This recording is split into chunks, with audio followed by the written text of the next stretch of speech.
বই আমাকে কেউ কিনে দেয়নি কখনো। আমি বই কেনার জন্য একটা একটা করে অংশ জমাতাম। অনেক সময় এমন হয়েছে যে একটা আসসালামু আলাইকুম প্রিয় দর্শক, আপনারা শুনলেন যে আদনান ভাইকে কেউ বই কিনে দেয়নি। তাহলে তিনি কিভাবে বই কিনেছেন এবং কিভাবে বা পড়াশোনা করেছেন, বিস্তারিত জানবো। বই আমাকে কেউ কিনে দেয়নি কখনো। আমি বই কেনার জন্য একটা একটা করে অংশ জমাতাম। অনেক সময় এমন হয়েছে যে একটা জায়গায় যেতে হবে, ভাড়াটাকে সেভ করেছি বই কেনার জন্য, হেঁটে হেঁটে গিয়েছি। বই আমাকে কেউ কিনে দেয়নি কখনো, এভাবেই কিনতে হয়েছে। এখন আলহামদুলিল্লাহ বাংলা বাজারে একবার ঘুরলেই হয়, মিনিমাম 40-50 হাজার টাকার বই হাদিয়ে পাওয়া যায়।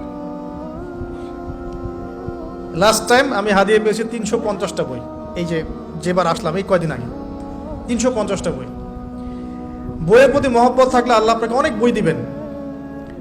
আমি যে বললাম না, হকপন্থী ওলামা একরামের সোহবতে থাকেন, আমি একজন আলেমকে দেখেছি সারাদিনই বই পড়ে, খালি বই পড়ে আর বই পড়ে। আর একটু পরপর খালি বলে লা ইলাহা ইল্লাল্লাহ, একটু পরপর খালি বলে লা ইলাহা ইল্লাল্লাহ। কথা বলেন মনে হচ্ছে যে মানে মুক্তা ঝরছে আর কি। এত গভীর কথা বলেন যেটা বুঝতে হলে অনেক জ্ঞানের প্রয়োজন হয়।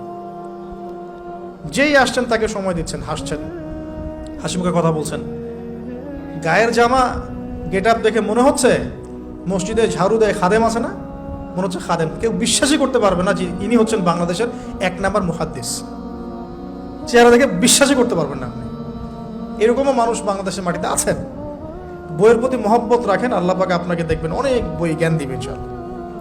অনেক মানুষ গায়ের জামা বিক্রি করে বই কিনতো সলফে সালিহিনের মধ্যে, এগুলোর দলিল আছে কিন্তু।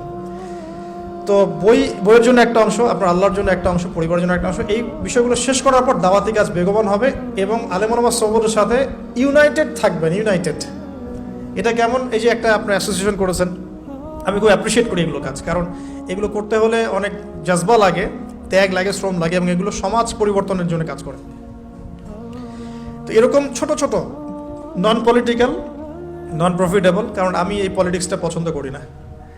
অনেকে যদিও বা দাড়ি টুপি নিয়ে ভোট চাচ্ছেন এখন, তো যাই হোক, সমর্থন আপনি করতেই পারেন যে কাউকে, বাট এখানে এমন কিছু বিষয় আছে যেটা ভালোকে ভালো থাকতে দেয় না। এটা ভালোকে ভালো থাকতে দিবে না, এমন একটা অবস্থায় নিয়ে যাবে যে ভালো আর ভালো থাকতে পারবেন না আপনি, আপনাকেও খারাপ হয়ে যেতে হবে। আল্লাহ না করুক, হেফাজত করুক।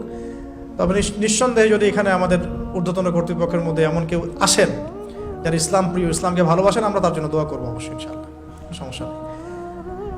তো এই সময়গুলো এখানে অপচয় না করে দিনই পড়াশোনায় দেন, আল্লাহ পাক তৌফিক দান করে। এরকম নন পলিটিক্যাল, নন প্রফিটেবল কিছু অ্যাসোসিয়েশনের মধ্য দিয়ে আপনারা ইউনাইটেড থাকতে পারেন, বা ইসলামের যেটা রিনাউন্ড প্রতিষ্ঠিত যে প্ল্যাটফর্মগুলো আছে এখানেও থেকেও আপনারা একত্রিত থাকতে পারেন। মানে ইউনাইটেড থাকাটা একটা চ্যালেঞ্জ। একা একা থাকলে আপনাকে কিন্তু মানে খেয়ে ফেলে দিবে আর কি শয়তান। একেবারে টাচে থাকা, দিনী ভাইদের টাচে থাকা, দিনী বোনরা একে অপরের সাথে টাচে থাকা, একটা কমিউনিটি বেসড করা। আর আমাদের তো আর ইউনাইটেড কমিউনিটি নাই সারা দেশে, যে ইউনাইটেড মুসলিম কমিউনিটি এমন তো নাই। ইনশাআল্লাহ আল্লাহ চায় তো হবে কোনো না কোনো দিন ইনশাআল্লাহ। তো যে কোনো ফাউন্ডেশন বা যে কোনো ইসলামিক অ্যাসোসিয়েশন বা যে কোনো একটা ভালো নন পলিটিক্যাল সমাজ কল্যাণমূলক কোনো সংস্থার সাথে থাকলেও আপনি মোটামুটিভাবে একত্রিত থাকলেন। এভাবে দিনের দাওয়াতের মধ্য দিয়ে, ইলম চর্চার মধ্য দিয়ে, আলেম ওলামা সোহবতের মধ্য দিয়ে, আর বেশি বেশি পড়াশোনার মধ্য দিয়ে, এবং নিজের আমলকে গড়ার মধ্য দিয়ে, হালাল রিজিকের মধ্য দিয়ে, আদর্শ পরিবারের মধ্য দিয়ে পসিবল। নবী সাল্লাল্লাহু আলাইহি ওয়াসাল্লাম যে 23 বছরের সমাজ বিপ্লবটা করেছেন, সেটার কিঞ্চিত রূপ বাস্তবায়ন করা, কিঞ্চিত রূপ হলেও বাস্তবায়ন করা এখন পসিবল বলে আমি মনে করি। আল্লাহ পাক তৌফিক দান করুন।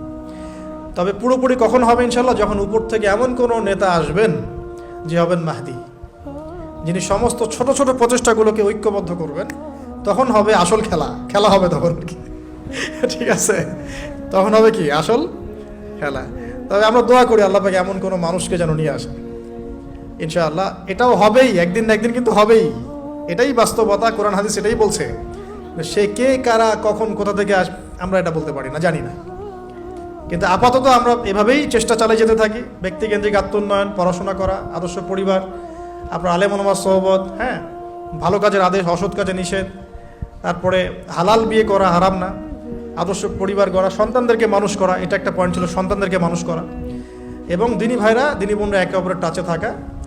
সোশ্যাল ওয়ার্ক করতে থাকা ইনশাআল্লাহ তাআলা। এভাবে আমরা আগাতে থাকি, বাকি বিষয়গুলো আল্লাহ পাকের হাতে ছেড়ে দিই, আল্লাহ পাক দেখবেন ইনশাআল্লাহ।